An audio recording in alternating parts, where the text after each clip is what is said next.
আসসালামু আলাইকুম, পাইথনের পর্বে সকলকে স্বাগতম। আজকে আমরা সেট নিয়ে কথা বলবো। সেট হচ্ছে পাইথনের বিশেষ ধরনের একটা ডাটা স্ট্রাকচার, যেখানে ইউনিক ডাটা সে রাখে এবং এটা ইমিউটেবল। আচ্ছা, আমরা এক্সাম্পলের মাধ্যমে দেখি সেট কিভাবে কাজ করে। সেট ওয়ান নামে আমি একটা ভেরিয়েবল তৈরি করতেছি সেটের।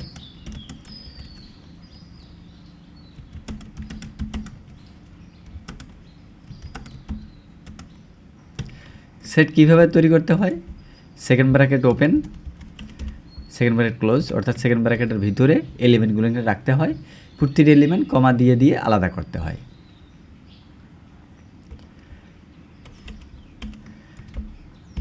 যেহেতু এটা নিউমেরিক ভ্যালু 4, 5 এগুলো নিউমেরিক ভ্যালু, সো কোটেশনের প্রয়োজন নাই।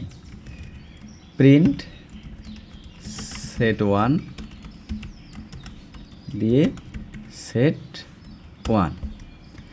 এখন এটাকে প্রিন্ট করি, তাহলে কি দেখাচ্ছে? 4, 5, 6, 7, 4, 5, 6, 7। এখানে যে রিপিটেড আছে 5 এবং 4, সে সেটাকে দেখাচ্ছে না। তার মানে সে হচ্ছে ডুপ্লিকেট ভ্যালু অ্যালাউ করে না। এখন যদি আমরা দেখি যে স্ট্রিং ভ্যালু দেই, তাহলে কি হয়, মানে স্ট্রিংয়ের সেট হয়, তাহলে কি হবে আমরা একটু দেখি যে নিউমেরিক থেকে এটা কোনো ডিফারেন্ট বিহেভ করে কি না। 1, 2, 3, আবার দিচ্ছি 1, আবার 1, আবার দিচ্ছি 2। এখন এটাকে প্রিন্ট করি, সেট str, রান দেই, কি দেখাচ্ছে? সেট স্ট্রিংয়ে 1, 3, 2, অর্থাৎ একটা আইটেম একবারই দেখাচ্ছে। ইউনিক যে বিষয়টা সেটা সে ধরে রাখতেছে, ডুপ্লিকেট ভ্যালু অ্যালাউ করতেছে না, সে নিউমেরিক হোক বা স্ট্রিং হোক। আচ্ছা, আমরা এর আগে লিস্ট দেখেছি, তো লিস্টের সাথে সেটের পার্থক্যটা কি আমরা একটা সহজভাবে দেখি। এটাকে যদি আমি কপি করে নিয়ে আসি, নিয়ে এসে যদি এখানে আমি একটা সেট বানাই, এটার নাম হচ্ছে লিস্ট ওয়ান, তাহলে পার্থক্যটা কী হবে আমরা সেটা দেখি। Print list one. আমি যদি রান দেই, তাহলে আমরা দেখতে পারবো যে সেট ওয়ানে 4, 5, 6, 7, কিন্তু লিস্ট ওয়ানে এখানে থার্ড ব্র্যাকেট দিতে হবে লিস্টের জন্য।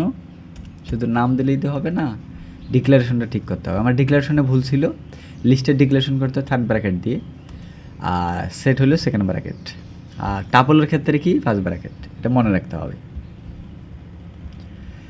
তাহলে কি হচ্ছে? সেট ওয়ানে 4, 5, 6, 7 কোনো ডুপ্লিকেট ভ্যালু নাই, কিন্তু লিস্টে 4, 5, 6, 7, 5, 5, 4, তার মানে কি ডুপ্লিকেট ভ্যালু অ্যালাউ করে।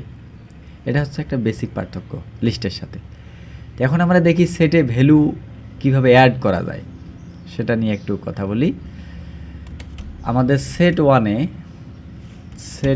ডট অ্যাড আমি দিচ্ছি, আমাদের 7 পর্যন্ত ছিল, আমি 8 অ্যাড করতেছি।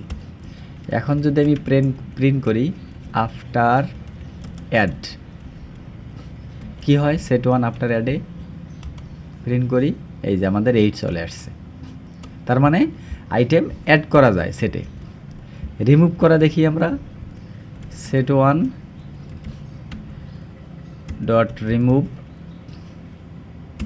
8টাকে আমরা আবার রিমুভ করে দেই। প্রিন্ট আফটার রিমুভ, এখন রান দেই, তাহলে আফটার রিমুভও কী হয়ে গেছে? এই 8টে চলে গেছে।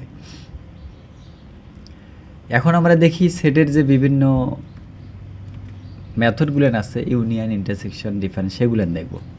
তাহলে আমরা ইউনিয়ন করার জন্য আর একটা সেট লাগবে, তাহলে আমরা সেট টু নামে আর একটা ভেরিয়েবল নিচ্ছি। সেখানে কি করব? 10, আচ্ছা কিছু কমন রাখি আমরা, এখানে 4, 5, 6, 7 আছে, তাহলে আমরা 6 রাখি, দেন 7 রাখি, 10 রাখি, 15 রাখি, 20 রাখি।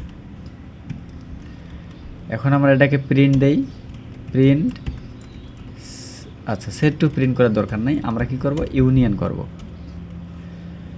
Set union equals to set one dot union set two. এটাকে এবার প্রিন্ট দেই, প্রিন্ট করি ইউনিয়ন সেট ইউনিয়ন, রান দেই।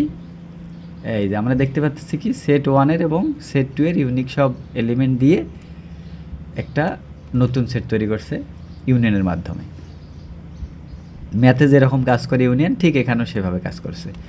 আমার এবার ইন্টারসেকের ব্যাপারটা দেখি, তাহলে set intersection set 1 intersection set 2, এটাকে এবার আমরা প্রিন্ট করি সেট ইন্টারসেকশন, রান দেই, কি হবে 6 এবং 7। কেন? আমরা জানি সেট ইন্টারসেকশনে কি হয়, দুইটা সেটের মধ্যে কমন যে আইটেম বা এলিমেন্ট থাকে সেগুলোকে সে দেখায়।